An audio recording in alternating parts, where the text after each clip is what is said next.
বাচ্চারা শনিবার থেকে তার শরীর ভালো না, শনিবার তো সানডে, কারণ শনিবারে হাফ ডে, তো হাফ ডে আর আমরা সময় পাইছি না দেখানোর লেগে, তো রবিবার তো বন্ধ।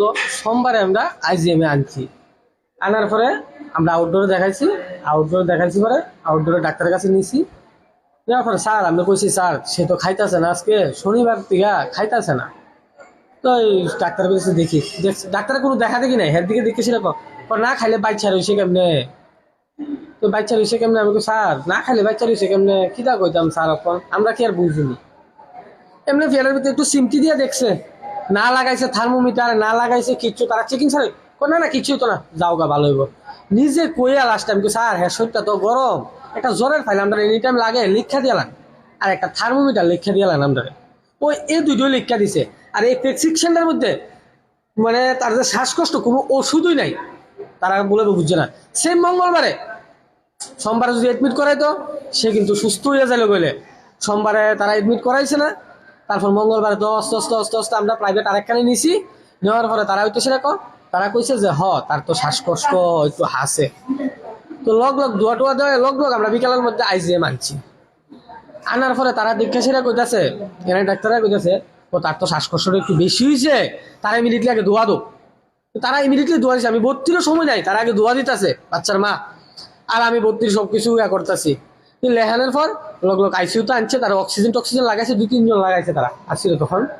তারা লাগানোর পরে বাচ্চারা 2 দিন দিলা, কালকে বাচ্চারা কিতা কইছে 13 তারিখের ভ্যাকসিনেশনটার ভিতরে তারা ওয়েট দিছে 6 কেজি, সেম ভাবে তারা মঙ্গলবারে এই 6 কেজিও দিছে। আর 6 কেজি অনুযায়ী তারা 3 দিন পর পর্যন্ত এই ওষুধই দিতেছে, কিন্তু অথচ সে খাইতেছে না, তার ওজন কিন্তু দিন দিন কমতেছে, আর 6 কেজি ওজনের মেডিসিনই তার উপরে পড়তেছে। আর আস্তে আস্তে তার শরীরটা এই মেডিসিন বেশি পড়তে পড়তে পড়তে তার শরীর তখন ফুট মুট কালা হয়ে গেছে গা, জিব্বা টিব্বা নীল হয়ে গেছে গা, মানে হ্যাঁ মোনা টোনা সব কিছু কালা হয়ে গেছে গা। তখন তারা আমরা সন্ধ্যার সময় 2 চামচ দুধ খাওয়াইছি, দুধ খাওয়ানোর ফলে 2 চামচ দুধ খাওয়াই বলে এরকম হইয়া গেছে গা।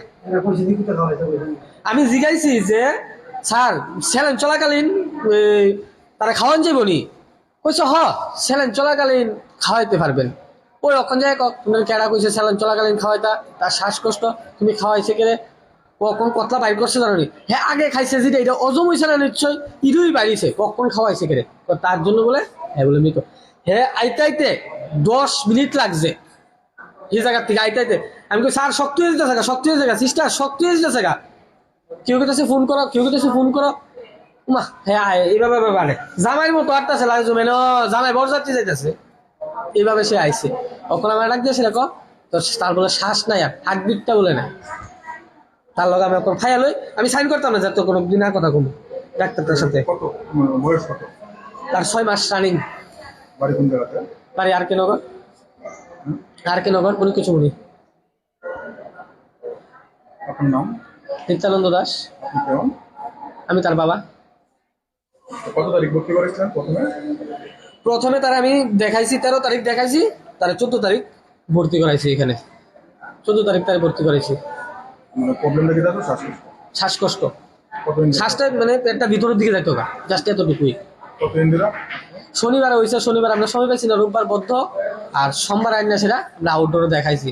সোমবারে কিন্তু এতটাই আসছিল না, সোমবারে হ্যাঁ ভালো মোটামুটি সুস্থ, হ্যাঁ আসে খেলে ওই মোটামুটি একটু হালকা হালকা খা আর কি, কিন্তু ভিতরে শ্বাসকষ্টটা আছে। কিন্তু সোমবারে যদি ভর্তি রাখতো তাহলে এরকম আর হইল নইলে এর মধ্যে কোনো শ্বাসকষ্ট কোনো চিকিৎসা করছে না, এর মধ্যে কোনো শ্বাসকষ্ট কোনোদিন হয়েছেই না, তার কোনো চিকিৎসাই করছি না, শ্বাসকষ্ট হয়েছেই না, এই প্রথমবার এরকম এরকম করছে। না? এনে আনার পরে কি কোনো শ্বাসকষ্ট চিকিৎসা করছে তারা? হ্যাঁ তারা চিকিৎসা করছে, আনানোর পরে তারা অক্সিজেন লাগাইছে, কালকে বাচ্চারা সুস্থ আছিল। তো আমি আইসি পরে আমার মিসেসকে কইছি তুমি কইও হ্যাঁ যে ফেচ্চাপটা করে না, তো আমরা তারা মলম দিয়ে দিছে, তারা কোনো ফেচ্চাপ করে না, তো কোনো পরীক্ষা টরীক্ষা আছে বা কোনো কিছু করতে হবে, বাচ্চারা ফেচ্চাপ না করলে তো রিক্স, পরীক্ষা টরীক্ষা তারা মলম দিয়ে দিছে। ফ্যাকচার করে না বাচ্চা, বাচ্চারা দিছে মলম, মলম মলম দিলে কি ফ্যাকচার করবো বাচ্চা? তারা মলম দিছে। কোন জায়গা থেকে আসলে লাগছে? আমার মনে হয়েছে যে হ্যাঁ যদি সোমবারে আবার এডমিট করতো আমার বাচ্চা কিচ্ছু হইলো নইলে। তাহলে সোমবারে যে ডাক্তার দেখছে এই ডাক্তারের তো পুরা দোষ। সোমবারে যে দেখছে তারই আমার দোষ।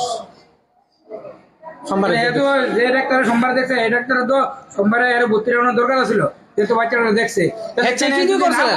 ডাক্তার কি লাগে ডাক্তার কি লিখছে থার্মোমিটার, ডাক্তার থার্মোমিটার দিছে, তারা রুগীরে চেক আপ করে লেগে তো থার্মোমিটার চেক রাখছে, থার্মোমিটার একটাবার চেক করে দেখছে না সে ভ্যানের ভিতরে সিমটি দিয়ে রাখছে, কয় হ্যাঁ ঠিক আছে কিচ্ছু হইতো না। সোমবারে বেশি সিরিয়াস আছিল। সোমবারে মোটামুটি সিরিয়াস, সোমবারে যদি হ্যাঁ আসে যে দূর আসছিল সোমবারে যদি রাখতো তারা আর কিচ্ছু হলো না বাচ্চাটা। সোমবারে যাওগা যাওগা কিচ্ছু তো না, না খাইলে কি মরে যায় জ্ঞানী, ও কেটা কইছে খাইছে না, কেমনে বাচ্চা রয়েছে। পরের সময় হলো মোটা মোটা আজকে সন্ধ্যা তখন 6টা তখন এতদিন দিয়ে খাওয়ানো হয়েছিল কোনো কিছু না। এতদিন সে তো বুকের দুধ টাইনা খাইতেই পারে না, তারা কইছে যে যদি টাইনা না খা তুমি আলগা একটু চিপা খাওয়াইয়া দিও, ওই সেম ভাবে আজকে খাওয়ানো হয়েছিল তারে। এখানে আনার পরে কি একদম সিরিয়াস অবস্থায় গেছে? হয় এখানে যখন আনছি তখন তো মোটামুটি সিরিয়াস, কারণ রাইতে রাইতে তো এটা বাইরে গেছে গা, সোমবারে তো এত মানে মনে হয় দিন ছিল না মানে দিনের বেলা মোটামুটি সোমবার গেছে, মঙ্গলবারের দিনটা মোটামুটি চলতেছে, আস্তে আস্তে তার এটা বাড়তেছে। আমরা যখন প্রাইভেট দেখাইছি সকালে তখন তো ডাক্তার কইছিল যে তোমরা বাড়ির যাইয়া একটা ধোয়া দিয়া প্রাইভেট থেকে দেওয়া তোমরা আইজিএম হয়ে যাও গা, তা আমরা লগ রোগ আইজিএম হয়ে ঘুরছি বিকালে।